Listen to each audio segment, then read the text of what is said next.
والإكرام أنت المقسط أنت الجامع أنت الغني أنت المغني أنت المانع أنت الضار أنت ربي يا مالك الملك يا ذا الجلال والإكرام أنت المقسط أنت الجامع أنت الغني أنت المغني أنت المانع أنت الضار أنت ربي يا مالك الملك يا ذا الجلال والإكرام أنت المقسط أنت الجامع أنت الغني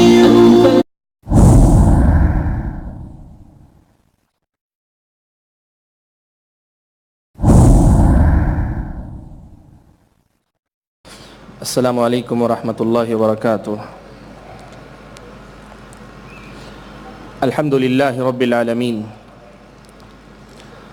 والصلاة والسلام على اشرف الانبیاء والمرسلین وعلى آلہ واصحابہ اجمعین ومن تبعهم بإحسان الى یوم الدین. اما بعد فاعوذ باللہ من الشیطان الرجیم. بسم اللہ الرحمن الرحیم. یا ایہا الذین آمنوا اتقوا اللہ حق تقاتہ ولا تموتن الا وانتم مسلمون. یا ایہا الناس اتقوا ربکم الذی خلقکم من نفس واحدہ وخلق منها زوجها وبث منهما رجالا كثيرا ونساء واتقوا الله الذي تساءلون به والأرحام إن الله كان عليكم رقيبا. يا أيها الذين آمنوا اتقوا الله وقولوا قولا سديدا يصلح لكم أعمالكم ويغفر لكم ذنوبكم ومن يطع الله ورسوله فقد فاز فوزا عظيما. أما بعد فأعوذ بالله من الشيطان الرجيم. بسم الله الرحمن الرحيم. وَإِذَا جَاءَهُمْ أَمْرٌ مِّنَ الْأَمْنِ أَوِ الْخَوْفِ أَذَاعُوا بِهِ وَلَوْ رَدُّوهُ إِلَى الرَّسُولِ وَإِلَى أُولِي الْأَمْرِ مِنْهُمْ لَعَلِمَهُ الَّذِينَ يَسْتَنبِطُونَهُ مِنْهُمْ وَلَوْلَا فَضْلُ اللَّهِ عَلَيْكُمْ وَرَحْمَتُهُ لَاتَّبَعْتُمُ الشَّيْطَانَ إِلَّا قَلِيلًا. محترم اور معزز علماء کرام، عمائدین جماعت و جمعیت اور شہر گلستان، میرے اپنے نوجوان بھائیوں، بزرگوں اور پردہ نشین خواتین اسلام، قبل اس کے کہ میں اپنے موضوع کی شروعات کروں، میں اپنا یہ فرض سمجھ رہا ہوں کہ اس وقت ابھی مجھے یہاں بلانے کے لیے ہمارے اپنے برادر عزیز شیخ صابر علی عمری نے جن کلمات، جن الفاظ کا استعمال کیا، اس کے سلسلے میں یہ بات آپ کے سامنے رکھ دوں کہ پوری سنجیدگی کے ساتھ میں یہ کہتا ہوں کہ مجھے پہلی بار یہ اندازہ ہوا کہ شیخ کو میرے بارے میں کتنی غلط فہمیاں ہیں.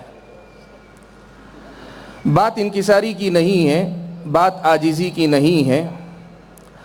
القاب جو آپ نے سنے، اگر ان کا وزن آپ تول کر دیکھ لیں، میں آئینے میں کھڑا ہو کر اپنے آپ سے پوچھوں تو خود مجھے یقین نہ ہو کہ وہ میں ہی ہوں جس کا یہ تعارف کروایا گیا ہے.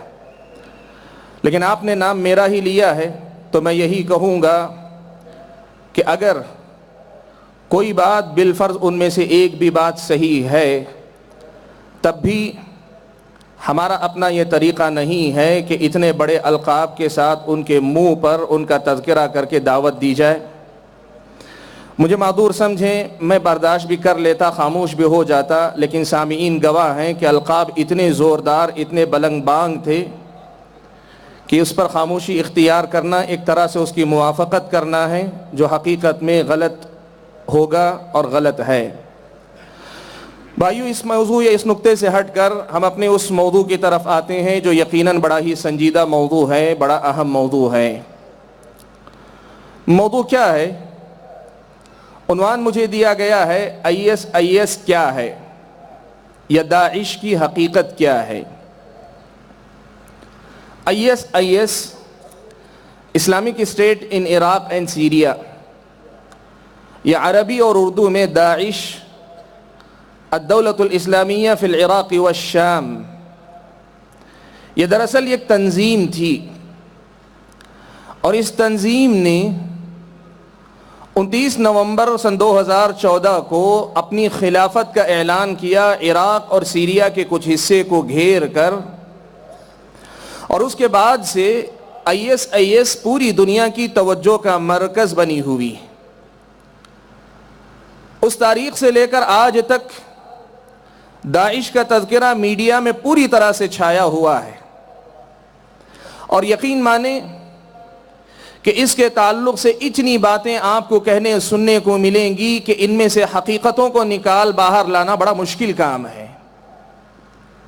لیکن جو آدمی اسلامی شریعت کے بنیادی اصول اور بنیادی مصادر پہ گہری نظر رکھتا ہو، سلف صالحین کی سمجھ، دین کی تفسیر اور تشریح کے سلسلے میں ان کے فرمودات کو اپنی نگاہوں کے سامنے رکھتا ہو، امت مسلمہ کے وہ علماء جنہیں اللہ تبارک و تعالیٰ نے نبی کی زبانی انبیاء کے وارث قرار دیا ہے، جو امت کے مسلمہ علماء تھے، علماء ہیں، اس تنظیم کے آنے سے پہلے بھی، اس تنظیم کے آنے کے بعد بھی، ان کی گہری نظر، ان کے گہرے تجزیوں کا جائزہ لیتا ہو، اور ان سب سے آگے بڑھ کر خود اللہ تبارک و تعالیٰ سے یہ دعا کرتا ہو کہ اللہ تعالیٰ حق کو حق دکھلا، باطل کو باطل دکھلا، جانبداری جذباتیت سے اوپر اٹھ کر حقائق کا متلاشی ہو، اس آدمی کے لیے داعش کی حقیقت کو سمجھنا بہت زیادہ مشکل کام نہیں ہے۔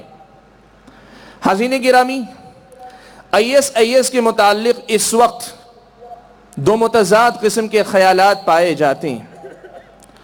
دنیا کی اکثریت، مختلف قومیں، مختلف علاقے اور مختلف زبانوں میں لکھنے بولنے والے لوگ، جن میں مغربی حکومتیں بھی ہیں، مسلم حکومتیں بھی ہیں، جن کے اندر میڈیا کے تمام وسائل، چاہے بات آپ ٹی وی چینلز کی کریں، اخباری رپورٹروں کی کریں، یا آپ بات کریں انٹرنیٹ پر مختلف ویب پورٹلز کی بات کریں، یا بلاگ لکھنے والے مختلف قسم کے صحافیوں کی بات کریں، اور ان سب سے بڑھ کر، ان سب سے پہلے امت مسلمہ کے مختلف طبقات کے، کسی ایک مسلک کے نہیں، مسلک سلف صالحین سے وابستہ علماء کا سب کا اتفاق ہے، اور صرف مسلک سلف صالحین ہی کی بات نہیں ہے، میں آپ کے سامنے حوالے دے سکتا ہوں، امت کے علماء نے، ہر طبقے کے علماء نے اس تنظیم کو ایک دہشت گرد تنظیم کی حیثیت سے متعارف کروایا ہے۔ ان سب کی نظر میں اس تنظیم کی حیثیت ایک دہشت گرد تنظیم کی ہے، ایک گمراہ تنظیم کی ہے، ایسے نوجوانوں کے گروہ کی ہے جنہوں نے مذہب کے نام پر ایک ایسی شراب پی ہے جس کے نشے نے انہیں حقائق کو دیکھنے کے سلسلے میں مدہوشی کا شکار کر کے رکھا ہوا ہے، جن کے اندر جذباتیت ہے، بظاہر ان کو اس کا یقین ہے کہ وہ عین اسلام کی تعلیمات پہ عمل کر رہے ہیں، لیکن بباطن یہ حقیقت ہے کہ اسلامی شریعت کی تعلیمات سے ان کا گہرا رشتہ نہیں ہے، اسلامی تعلیمات کے صرف ظاہری سہارے ان کے پاس ہیں۔ یہ وہ رائے ہے جو امت مسلمہ کے مقتدر علماء نے دی ہے۔ بطور مثال صرف آپ کے سامنے میں ذکر کروں، خود اس ہندوستان کے اندر میں جس اسٹیج سے بات کر رہا ہوں، مرکزی جمعیت اہل حدیث جو سلفیان ہند کی ترجمان ہے، 15 فروری 2015 کو داعش کے متعلق مستند معتبر علماء سے فتویٰ باقاعدہ جاری کیا، اور مجھے یہاں یہ بات کہنے دیں، ہندوستانی حکومت نے IS پر پابندی عائد کی 26 فروری کو۔ 26 فروری سے پہلے یہ تنظیم ہندوستان کے اندر بھی ممنوع نہیں تھی، لیکن اس سے بھی 11 دن پہلے مرکزی جمعیت اہل حدیث ہند نے اس تنظیم کے گمراہ ہونے کا فتویٰ جاری کیا، ان کے دہشت گردی سے رشتوں کو واضح کیا، لوگوں کے سامنے میڈیا میں اس کو ریلیز کیا۔ اور بات صرف سلفیوں کی، اہل حدیثوں کی نہیں ہے، ہر مکتب فکر کے علماء نے اس کی تردید کی ہے۔ بطور مثال صرف میں آپ کے سامنے ذکر کروں، عرب دنیا کا بڑا مشہور نام ہے ڈاکٹر یوسف قرضاوی۔ خود ڈاکٹر یوسف قرضاوی نے اس تنظیم کے بارے میں کھل کر یہ بات لکھی، بار بار کہی ہے کہ یہ گمراہ تنظیم ہے، یہ دہشت گرد تنظیم ہے۔ اور ہندوستان کے اندر بھی غیر سلفی مکتب فکر سے جڑے علماء میں سے صرف ایک نام بطور مثال لیتا ہوں، مولانا خالد سیف اللہ رحمانی، ہندوستان کی بڑی نامور شخصیت ہے۔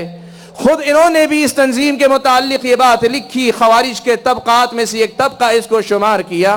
مختصر یہ کہنا چاہتا ہوں کہ امت کے ہر طبقے کی طرف سے، امت کے ہر گروہ کی طرف سے ان کے متعلق یہ بات آئی کہ یہ دہشت گرد تنظیم ہے۔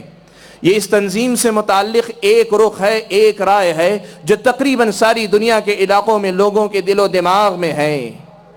لیکن وہیں اس کے مقابلے میں کچھ ایسے لوگ بھی ہیں، عرب میں زیادہ ہیں، عجم کے جو علاقے کہیں کہیں اس کے کچھ اثرات دیکھنے کو ملتے ہیں، عجم کے علاقے میں بھی اور عرب کے علاقے میں زیادہ تر کچھ ایسے لوگ ہیں جو اس تنظیم کے ساتھ یا تو تعلق رکھتے ہیں یا پھر ہمدردی رکھتے ہیں۔ اس تنظیم سے متعلق ان کو ایک طرح کی خوش فہمی ہے، وہ اس تنظیم سے متاثر ہیں، وہ اس تنظیم کی طرف یہ قسم کا میلان رکھتے ہیں۔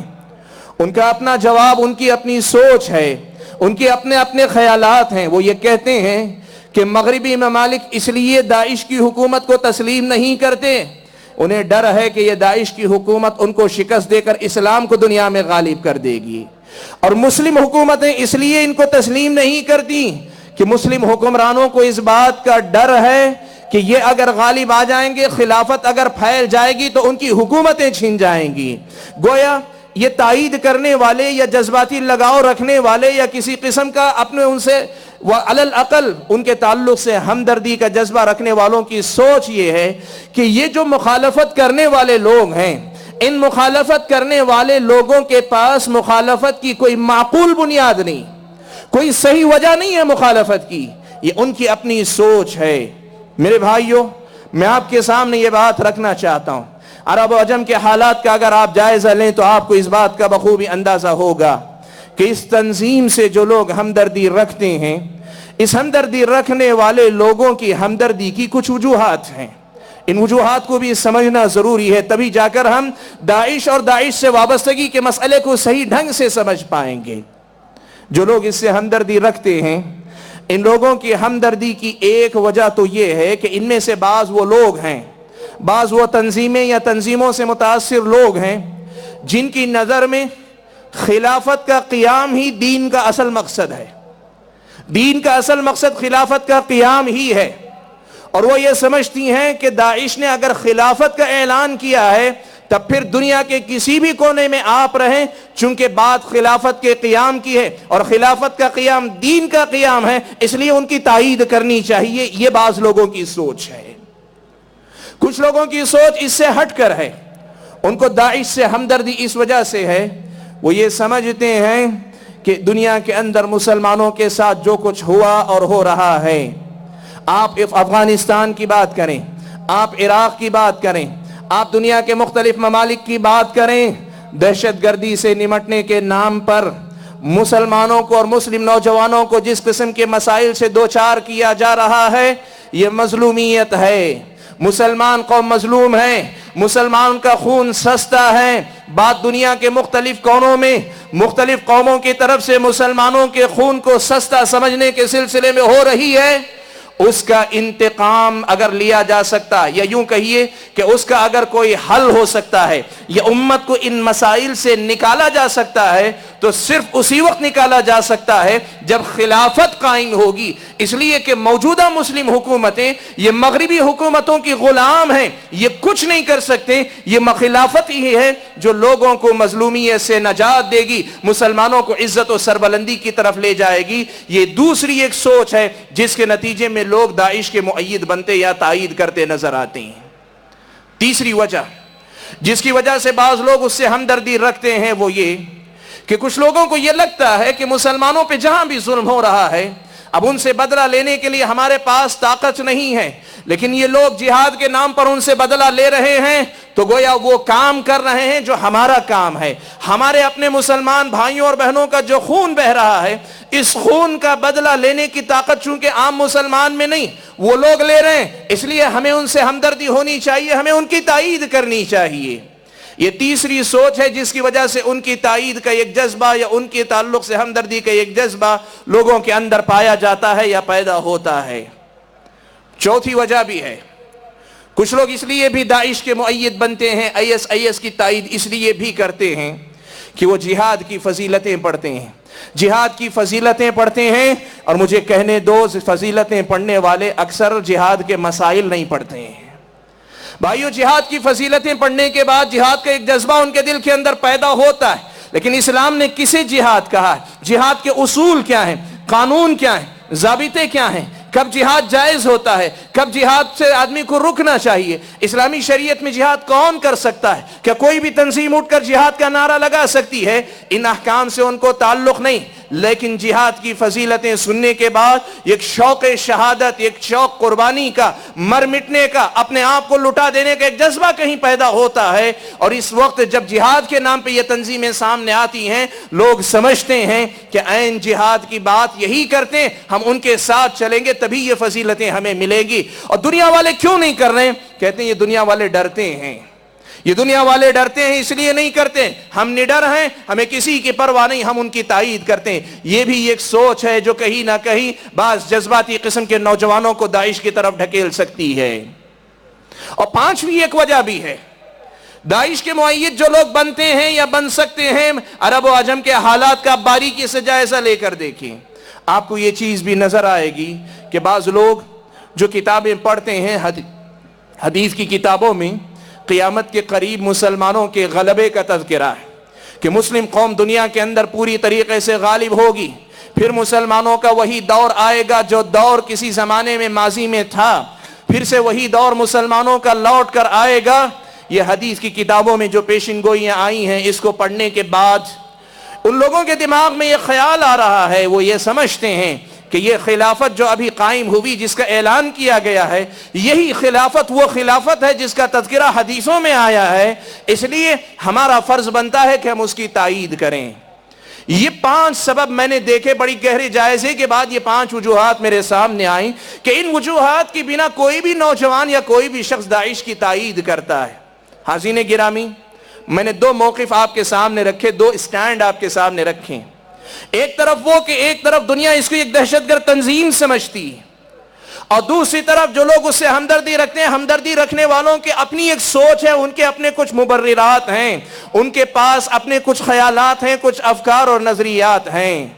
سوال یہ ہے کہ ایسے حالات میں، اور وہ لوگ یہ کہتے ہیں کہ میڈیا جو کچھ لکھ رہا ہے، جو کچھ کہہ رہا ہے، سب جھوٹ ہے، سب ان پہ غلط لکھا جا رہا ہے، سب ان کے بارے میں غلط بیانی کی جا رہی ہے تاکہ وہ حق نہ آ جائے، وہ لوگوں کے سامنے حقیقت نہ کھل جائے۔ یہ کہنے والے دوسرے گروہ کے لوگ ہیں جو یہ بات کہتے ہیں۔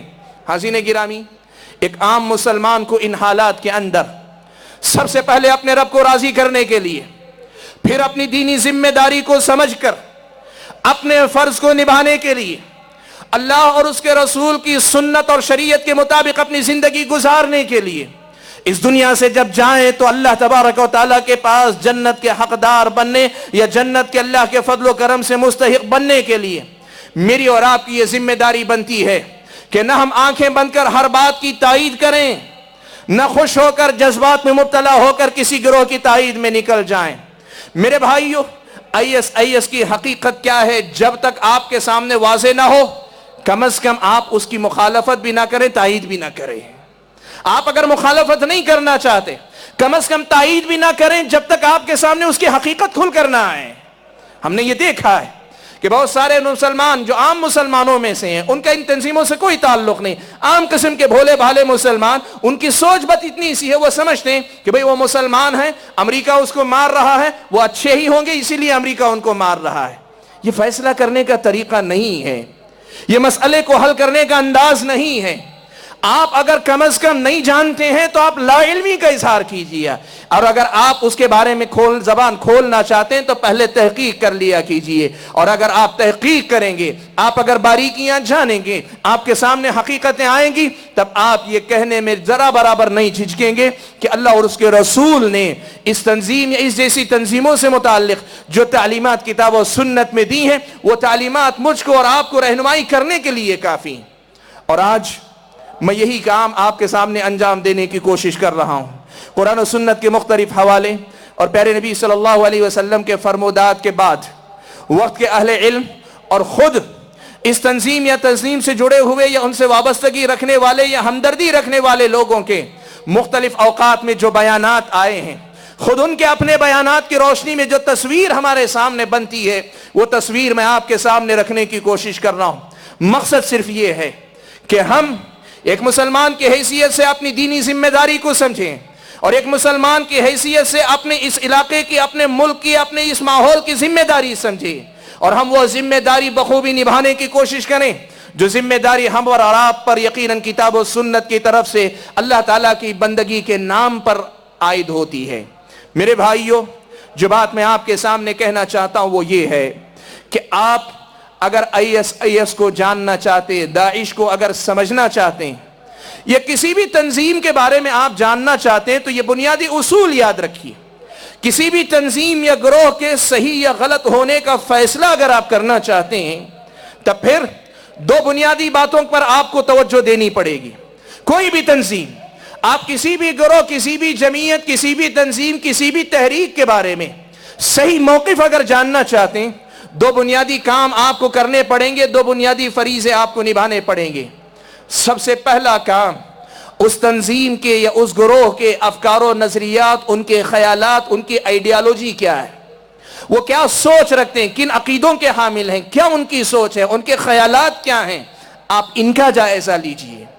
اور دوسری بات ہے کہ اس تنظیم یا تنظیم سے جڑے ہوئے جو لوگ ہیں، ان لوگوں کے ماضی کو آپ جان کر دیکھیے، اس کو چھان کر دیکھیے، اس کا جائزہ لے کر دیکھیے۔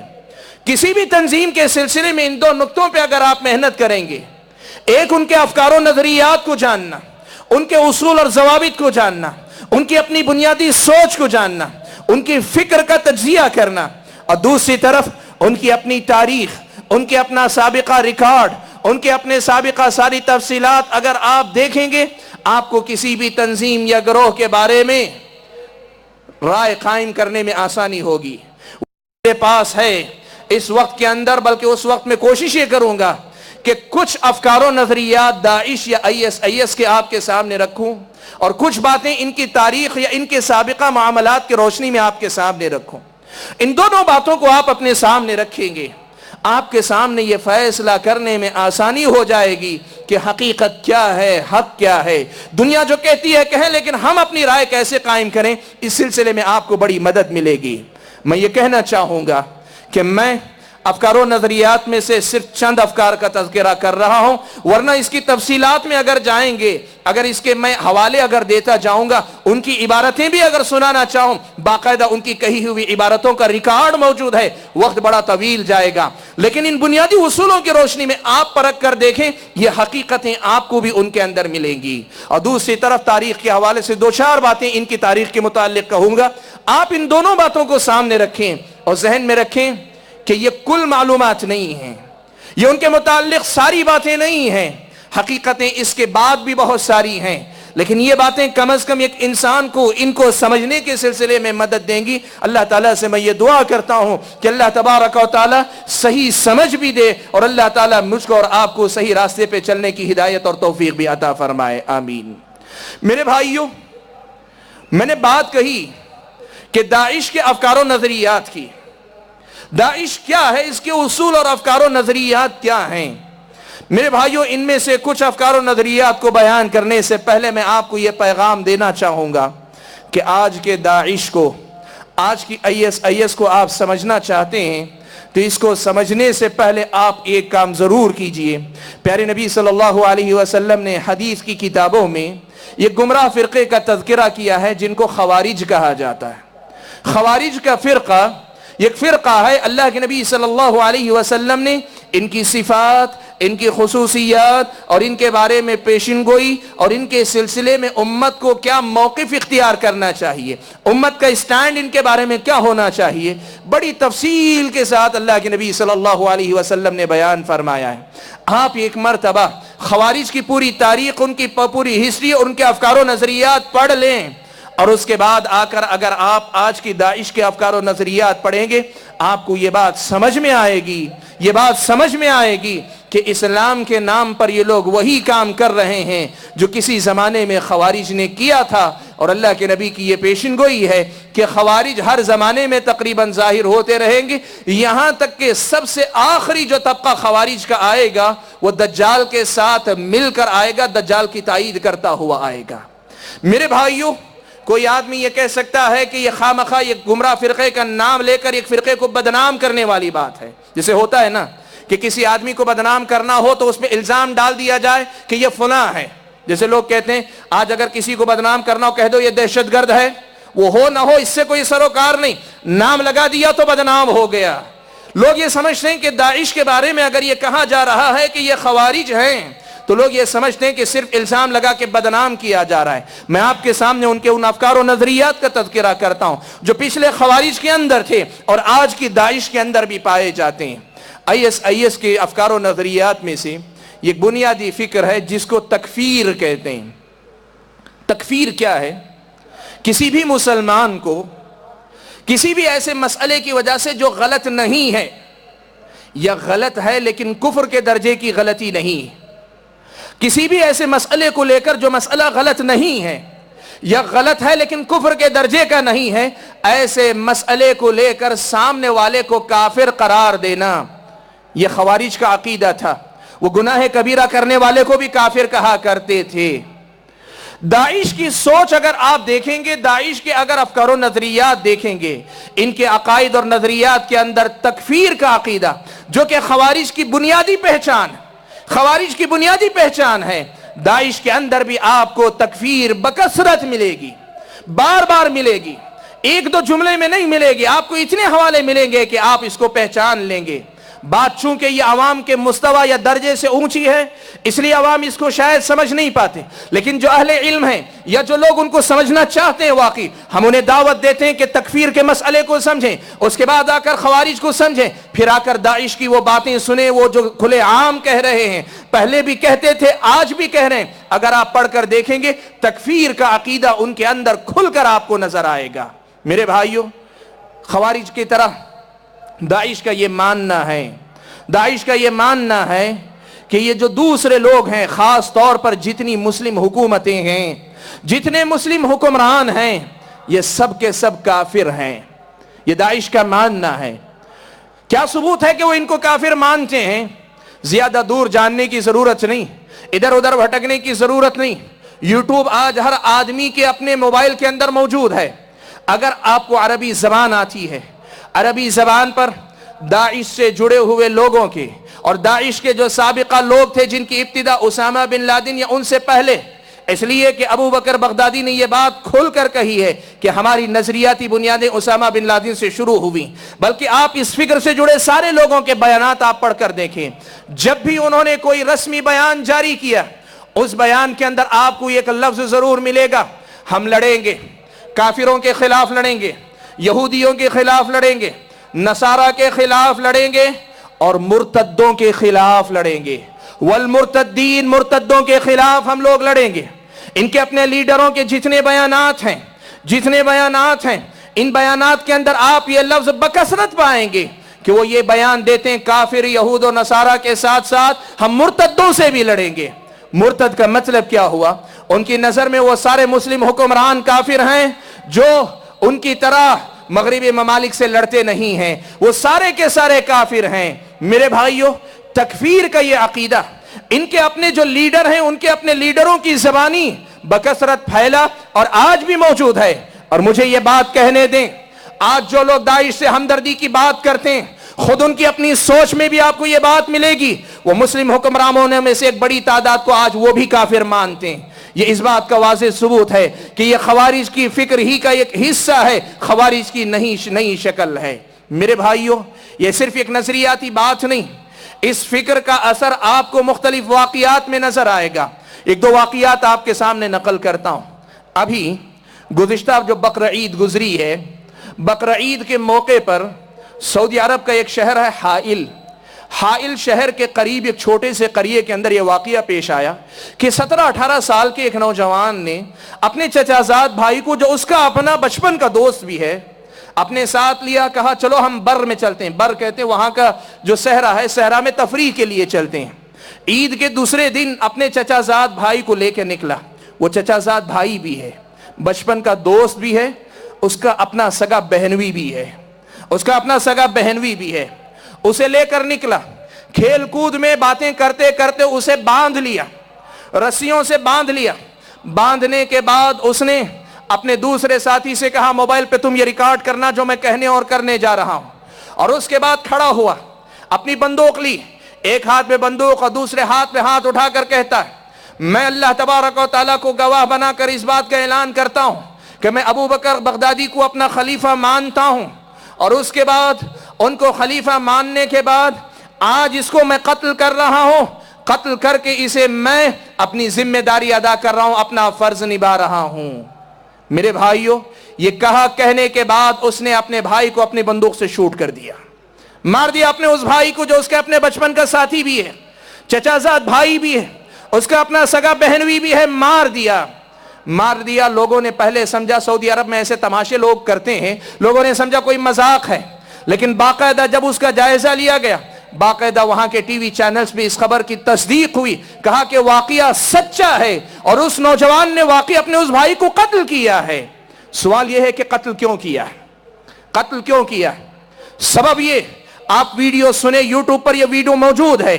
اس نے اپنے بھائی کے تعلق سے یہ بات کہا کہ میرے اس بھائی نے فوجی پولیس میں اپنی بھرتی کروا لی، یہ فوجی پولیس میں شامل ہو گیا، اور داعش کی نظر میں سعودی حکومت دوسری مسلم حکومتوں کی طرح سعودی حکومت مرتدوں کی حکومت ہے، وہ کافر حکومت ہے، اور سعودی حکومت کے ساتھ ساتھ جو فوج یا پولیس فوج کی جو حکومت کی خدمت کرتی ہے اس میں نوکری کرنا بھی کفر کا کام ہے، اور چونکہ میرا یہ بھائی اس میں داخل ہو گیا ہے اس لیے یہ کافر ہے اور کافر کی سزا قتل ہے، اس لیے خلیفہ بغدادی کے حکم کے مطابق میں اس کو قتل کر رہا ہوں۔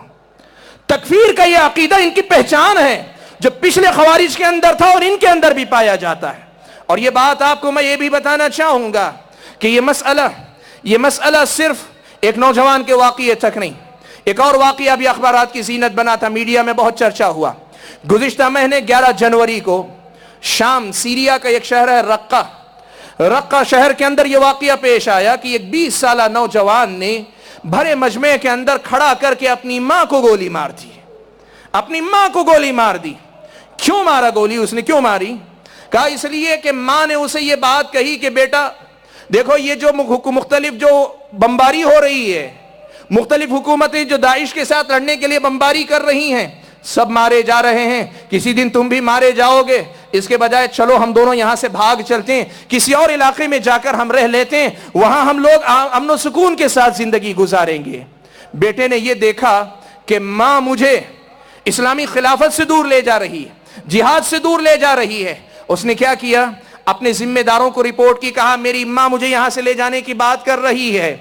اب ان کا اپنا پینل بیٹھا، اور بیٹھنے کے بعد انہوں نے ایک فیصلہ سنایا۔ سنیے، خوارج کے 4 بڑے فرقے ہوئے، ان میں سے ایک فرقہ ہے ازارقہ، نافع ابن الازرق کا طبقہ، اور اس طبقے کا، خوارج کے اس گروہ کا یہ عقیدہ تھا جو ہم میں سے نہیں ہوگا وہ کافر ہوگا، اسی سوچ کے تحت ان لوگوں نے یہ فیصلہ صادر کیا کہ یہ اسلامی خلافت ہے، یہاں سے واپس پلٹنے کی بات کرنا مرتد ہونے کی بات ہے۔ تمہاری ماں نے نہ صرف یہ کہ واپس پلٹنے کا فیصلہ کیا بلکہ تم کو بھی لے جانے کی بات کی ہے، اس لیے تمہاری ماں مرتد ہے اور مرتد کی سزا قتل ہے، اس لیے اسے قتل کیا جائے۔ اور قتل بھی کیا تو ظالموں نے ایسے کیا کہ مجمع کے اندر ماں کو کھڑا کیا اور خود اسی اپنے بیٹے کے ہاتھوں بندوق چلا کر اس کی جان لے لی۔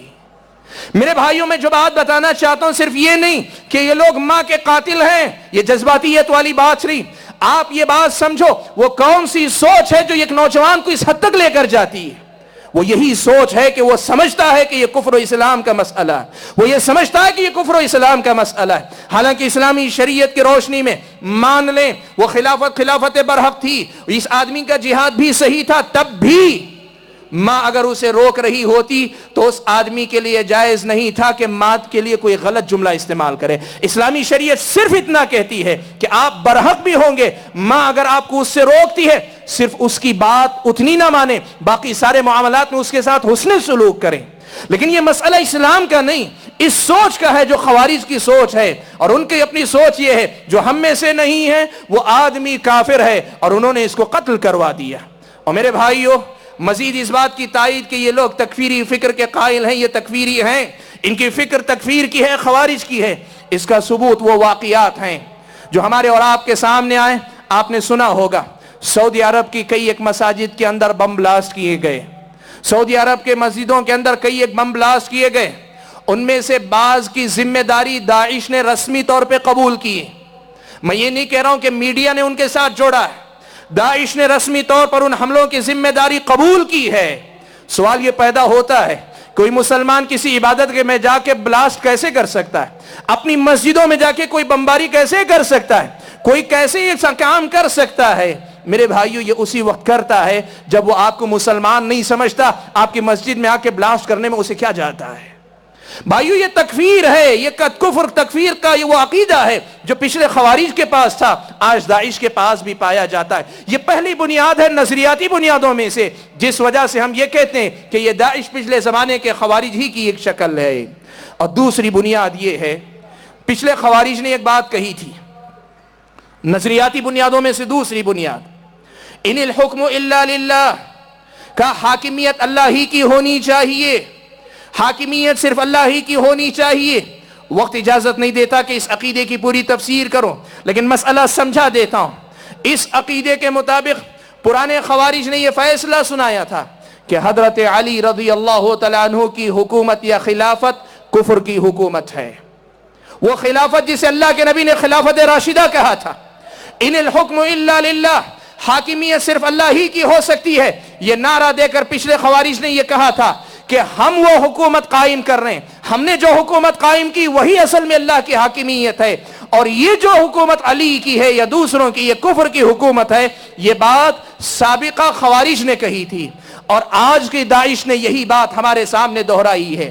خلیفہ ابو بکر بغدادی کا پہلا خطبہ اور اس کے بعد مختلف بیانات جو آئے، ان بیانات کے اندر یہ بات صراحت کے ساتھ کہی گئی کہ اب اسلامی خلافت کے قائم ہو جانے کے بعد کسی مسلم حکومت کی کوئی شرعی حیثیت باقی نہیں رہ جاتی، ساری حکومتیں غلط ہیں، ساری حکومتیں ناجائز ہیں، ساری حکومتوں کی کوئی قانونی جواز باقی نہیں رہ جاتا، یہ ساری کی ساری حکومتیں گمراہ ہیں، صرف ہماری خلافت ہی صحیح ہے۔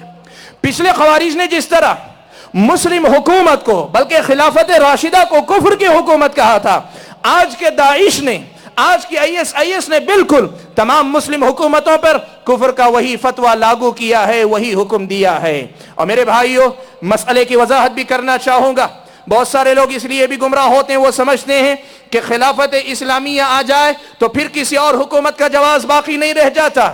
نہیں، آپ کو یہ بات یاد رکھنی چاہیے، سن 132 ہجری میں خلافت بنو امیہ کا مشرقی علاقے سے خاتمہ ہو گیا، خلافت بنو عباسیہ قائم ہو گئی سن 132 ہجری کے اندر۔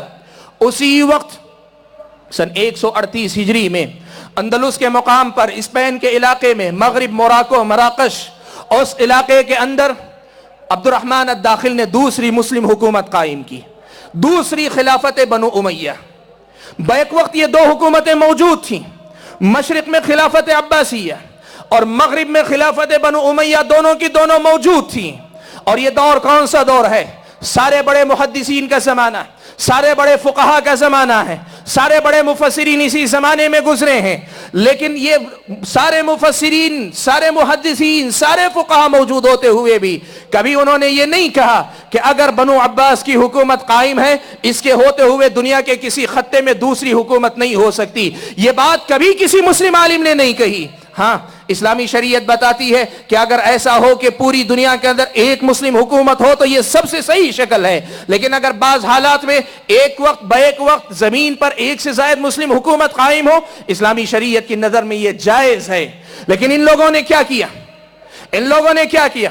علماء اور ائمہ کے اس اتفاق کے باوجود یہ فیصلہ صادر کیا کہ ہماری خلافت کے بعد کوئی خلافت، کوئی حکومت باقی نہیں رہ سکتی۔ یہ وہی سوچ ہے جو خوارج نے حضرت علی رضی اللہ تعالیٰ عنہ کی خلافت کے متعلق قائم کی تھی۔ معلوم یہ ہوا دوسری وہ بنیاد فکری بنیاد، نظریاتی بنیاد جو پچھلے خوارج میں تھی، آج کے داعش کے اندر بھی پائی جاتی ہے۔ تیسری بنیاد یہ ہے کہ پیارے نبی صلی اللہ علیہ وسلم نے خوارج کے متعلق یہ بات بیان فرمائی ہے کہ یقتلون اہل الاسلام ویدعون اہل الاوثان، کہا کہ خوارج کی یہ پہچان ہوگی کہ وہ بت پرستوں کو چھوڑ دیں گے، مسلمانوں کا قتل کریں گے، بت پرستوں سے نہیں لڑیں گے، یہ مسلمانوں سے لڑیں گے، اگر یہ لڑیں گے تو یہ ان کی تلوار مسلمانوں کے خون کے لیے ہوگی۔ اور آپ کو میں بتاؤں آج کے داعش کے اندر یہ صفت پوری طریقے سے پائی جاتی ہے۔ آپ کو یاد ہوگا 29 نومبر سن 2014 کو خلافت اسلامیہ کے اعلان انہوں نے کیا۔ اس اعلان کے چند ہی دنوں بعد رمضان کے مہینے ہی کے اندر یہ بات ہوئی کہ اسرائیل نے فلسطین پہ حملہ کیا، پے در پے حملہ کیا اور مسلسل بمباری کرتا رہا۔ پورا رمضان عالم اسلام کے مسلمان تکلیف میں رہے، پریشان تھے۔ ایسے موقع پر ایک صحافی نے، بلکہ کئی صحافیوں نے، داعش کا جو آفیشل اسپوکس پرسن تھا، جو ترجمان تھا، اس کے سامنے یہ سوال رکھا کہ آپ کہتے ہیں آپ نے اسلامی خلافت قائم کی، مسلمانوں کا سب سے بڑا مسئلہ بین الاقوامی سطح پہ فلسطین کا مسئلہ تھا، آپ اب خلافت قائم کر چکے ہیں، تو ہمیں یہ بتائیں کہ آپ کب اسرائیل کے خلاف جنگ شروع کرنے والے ہیں؟ آپ کب اسرائیل کے خلاف جنگ شروع کرنے والے ہیں؟ فلسطین کو کب آزاد کرنے والے ہیں؟ میرے بھائیو، یہ ریکارڈ پہ ہے بات، ریکارڈ پہ یہ بات ہے، ان کے ترجمان نے یہ بات کہی۔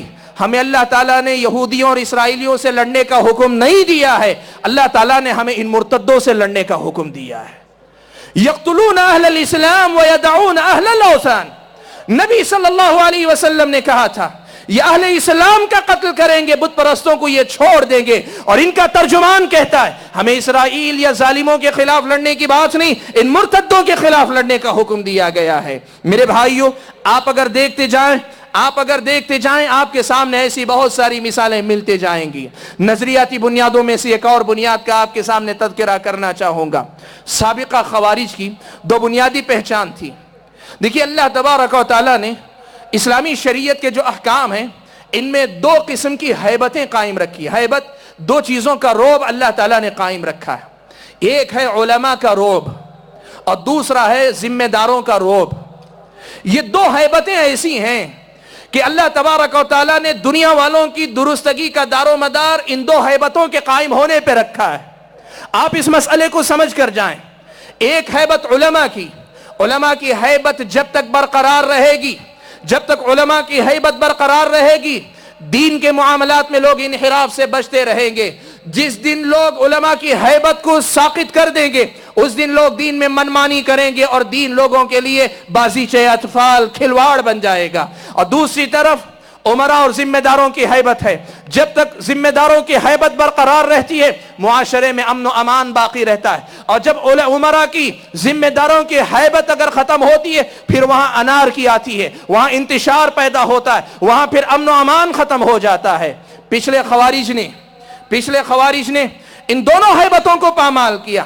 نہ وہ علماء کی برتری مانتے تھے، نہ ذمہ داروں کی ذمہ داری کی کو تسلیم کرتے تھے۔ وہ مانتے تھے جو کچھ ہے ہم ہیں، دین وہی ہے جو ہم نے سمجھا ہے اور حکومت وہی ہے جو ہم چلاتے ہیں۔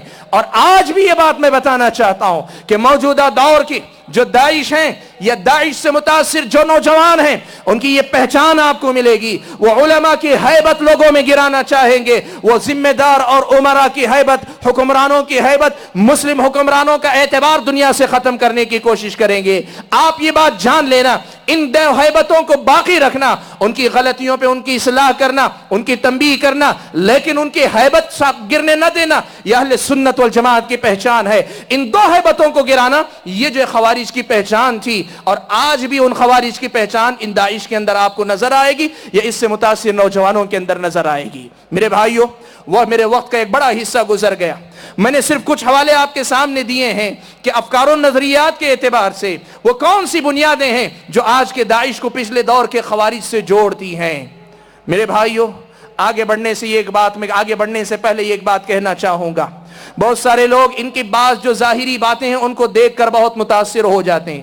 کہتے ہیں دیکھو وہ حدود قائم کر رہے ہیں. بسا اوقات کہتے ہیں دیکھو وہ اسلامی شریعت کا نام لے رہے ہیں, خلافت قائم کرنے کا نام لے رہے ہیں. اگر آپ خوارج کے بارے میں اللہ کے نبی کے فرمودات سنیں گے, اللہ کے نبی صلی اللہ علیہ وسلم نے صحابہ کو مخاطب کر کے فرمایا کہ وہ لوگ یعنی خوارج کیسے ہوں گے, تحقرون صلاتکم مع صلاتہم, ایسے زبردست نمازی ہوں گے. صحابہ کو مخاطب کر کے کہا تم اپنی نمازوں کو ان کے مقابلے میں حقیر سمجھو گے. اتنے بڑے نمازی ہوں گے کہ تم اپنی نمازوں کو ان کی نمازوں کے سامنے حقیر سمجھو گے, اپنے روزوں کو ان کے روزوں کے سامنے تم حقیر سمجھو گے. عبادتیں کرتے کرتے ان کے چہرے پیلے پڑ گئے ہوں گے. یقولون من قول خیر البریہ, وہ سب سے بہتر بات کریں گے یا لوگوں میں سب سے بہتر یعنی انسان اللہ کے نبی صلی اللہ علیہ وسلم کی باتوں ہی کا حوالہ دیں گے. لیکن اللہ کے نبی نے ان خوبیوں کی بات کہنے کے بعد بھی جو بات کہی وہ سمجھیں. نبی نے فرمایا یمرقون من الدین کما یمرق السهم من الرمیہ, ان ظاہری باتوں کے باوجود وہ دین سے ویسے ہی نکل جائیں گے جیسے کمان سے تیر نکل جاتا ہے. اور اللہ کے نبی نے کہا طوبی لمن قتلهم وقتلوه, جو آدمی ان خوارج کو قتل کرے گا اس کے لیے طوبہ ہے, جنت ہے, یا وہ جسے قتل کر دیں اس کے لیے جنت ہے. یہ اللہ کے نبی صلی اللہ علیہ وسلم نے بیان فرمایا.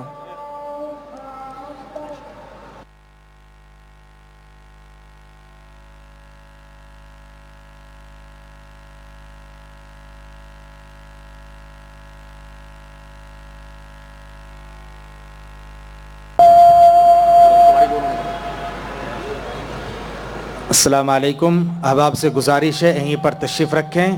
اذان کے فوراً بعد شیخ کا خطاب پھر جاری رہے گا. احباب سے گزارش کی جاتی ہے, مسجد منتظمہ سے ہم لوگوں نے اجازت لی ہے, عشاء کی نماز آپ تاخیر سے بھی پڑھ سکتے ہیں, لہٰذا آپ یہیں پر تشریف رکھیں. جو لوگ آگے خطاب سماعت فرمانا چاہتے ہیں ان سے گزارش یہی ہے کہ مجلس برخاست نہ کریں, اپنی نشستوں سے نہ اٹھیں, بلکہ یہیں پر تشریف رکھیں. اذان ختم ہوتے ہی پھر شیخ کا بیان شروع ہو جائے گا انشاءاللہ. جزاک اللہ خیر.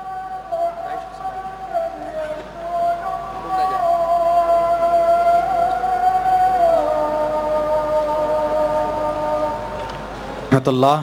حضرات, ایک بچی مریم ماریا, بات ہماری جاری تھی کہ لوگ ان کی یعنی داعش کی کچھ ظاہری باتوں کو دیکھ کر متاثر ہوتے ہیں. ان کو یہ بات بھی سمجھنی چاہیے کہ اللہ کے نبی صلی اللہ علیہ وسلم نے خوارج کی جب پہچان بتائی تو یہ بھی اللہ کے نبی نے بتایا کہ ان کے اندر بعض ظاہری خوبیاں ہوں گی, لیکن اللہ کے نبی صلی اللہ علیہ وسلم نے یہ حقیقت بیان فرمائی کہ دین کی جو صحیح شکل ہے اس سے ویسے ہی نکل جائیں گے جیسے کمان سے تیر نکل جاتا ہے. اور اللہ کے نبی صلی اللہ علیہ وسلم نے یہ سخت الفاظ تک اللہ کے نبی نے کہے کہ اگر میں ان کو پالوں, اگر میرے زمانے میں یہ لوگ آ جائیں تو جیسے عاد و ثمود کو اللہ تعالیٰ نے تباہ و برباد کیا ویسے ہی بری طرح میں ان کو قتل کروں گا. میرے بھائیوں, جو بات میں آپ کے سامنے کہنا چاہ رہا تھا کہ داعش کو اگر آپ پہچاننا چاہتے ہیں تو اس کے اپنے افکار و نظریات کو دیکھیں اور دوسری طرف اس کی اپنی تاریخ اور ہسٹری کو دیکھیں. بھائیوں, افکار و نظریات کی اس حصے پہ میں بس کرتا ہوں, وقت میرے پاس بڑا تھوڑا رہ گیا ہے. اس وقت بچے ہوئے وقت کے اندر کچھ حقیقتیں آپ کے سامنے رکھنا چاہتا ہوں ان کی تاریخ کے حوالے سے. بھائیوں, یہ کون لوگ ہیں جنہوں نے اس خلافت کے قیام کا اعلان کیا ہے؟ یہ وہ لوگ ہیں, آپ ان کے بارے میں معلوم کیجئے. یہ وہ لوگ ہیں جو وقت بے وقت مختلف عوامی مقامات پہ بم بلاسٹ کرتے رہے ہیں. وہ لوگ جنہوں نے اپنے آپ کو بم بلاسٹ کرنے کے سلسلے میں علل اعلان اعتراف کیا ہے. یہ وہ لوگ ہیں, آپ کو بتاؤں, اسامہ بن لادن کو جب امریکہ نے پاکستان کے اندر قتل کر دیا, ابو بکر بغدادی نے اس وقت, اس لیے کہ اس وقت داعش وجود میں نہیں آئی تھی, لیکن عراق کے اندر القاعدہ کی کمانڈ ابو بکر بغدادی کے پاس تھی. ابو بکر بغدادی نے اس وقت اعلان کیا تھا کہ ہم اسامہ کے انتقام کے لیے 100 بلاسٹ کریں گے, اسامہ کے انتقام کے لیے 100 بلاسٹ کریں گے. میرے بھائیوں, عوامی مقامات پہ بلاسٹ کرنا سراسر غیر انسانی عمل, سراسر غیر شرعی عمل, ناجائز عمل ہے. اللہ کے نبی نے بیان فرمایا جو کسی ایسے کافر کو, غیر مسلم کو, جس کا مسلمانوں کے ساتھ معاہدہ ہے, قتل کر دیتا ہو، اللہ کے نبی نے فرمایا ایسے مسلمان کو جنت کی خوشبو بھی نہیں ملے گی۔ عوامی مقامات پہ بے گناہوں کو قتل کرنا سراسر غیر انسانی عمل ہے۔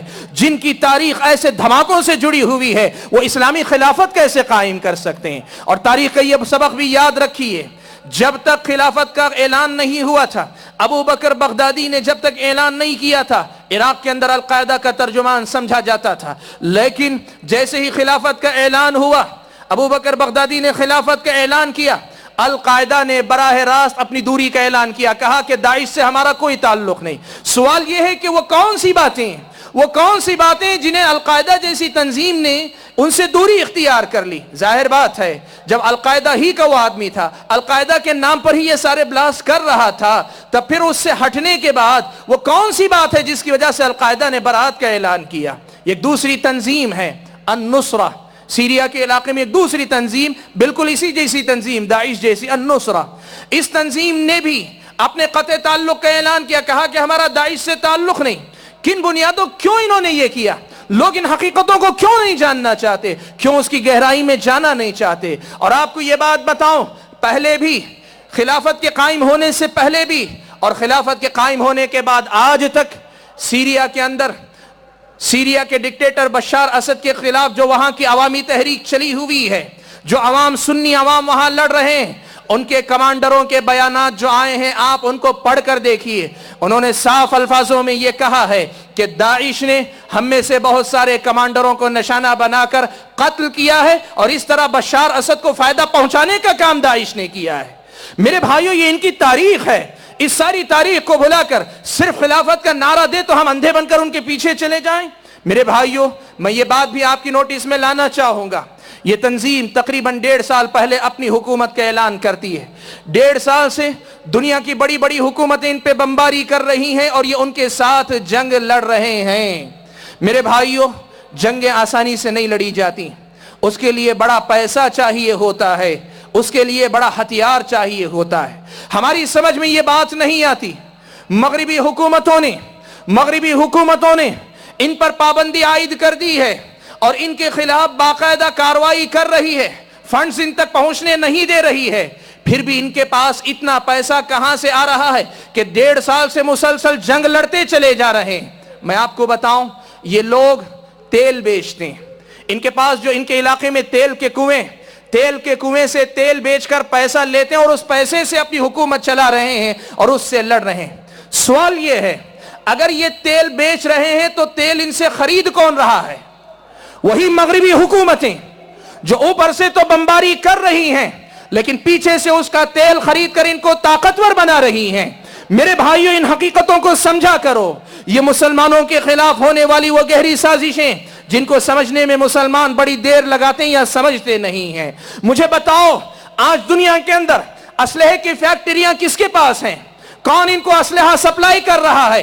مغربی حکومتیں، وہی امریکہ، وہی روس، وہی یورپی ممالک، انہی کے پاس تو اسلحے کی فیکٹریاں ہیں۔ آج اگر وہ لوگ اسلحہ لے کر لڑ رہے ہیں تب پھر اسلحہ ان کو کہاں سے مل رہا ہے؟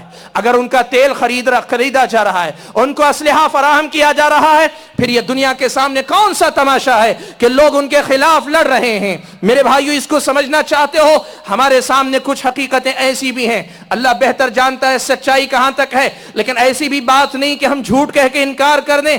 جس وقت خلافت کا اعلان ہوا تھا، اس وقت امریکہ کی صدارت کی امیدوار ہلری کلنٹن نے اسی وقت بیان دیا تھا کہ داعش کو قائم کرنے میں امریکہ اور CIA نے پورا اپنا کردار ادا کیا ہے۔ ہلری کلنٹن نے آن دی ریکارڈ یہ بات کہی تھی، اور صرف اس وقت نہیں کہی تھی، اس وقت اس کا مد مقابل ڈونالڈ ٹرمپ جو صدارت کا امیدوار ہے، ابھی 2 ہفتے پہلے اس نے بیان دیا۔ وہ اپنے فریق مقابل کو نیچا دکھانے کے لیے امریکی عوام کو مخاطب کر کے کہتا ہے، دیکھو یہ جو داعش ہمارے لیے خطرہ بنے ہوئے، اس خطرے کو پیدا کیا ہے اوباما کی حکومت اور ہلری کلنٹن کی خارجہ پالیسی نے مل کر اسے پیدا کیا ہے۔ میرے بھائیو، ان ذمہ داروں کے یہ بیانات اس بات کا ہمیں پتہ دیتے ہیں، ایک طرف تیل کا یہ کاروبار، یہ اسلحے کی فراہمی، یہ ان کے یہ بیانات، یہ ساری باتیں ہمیں اس بارے میں کم از کم ہمیں شک سے دوچار کرتی ہیں کہ یہاں دال میں کالا کچھ نہ کچھ ہے۔ کیوں ایسے ہوا ہے؟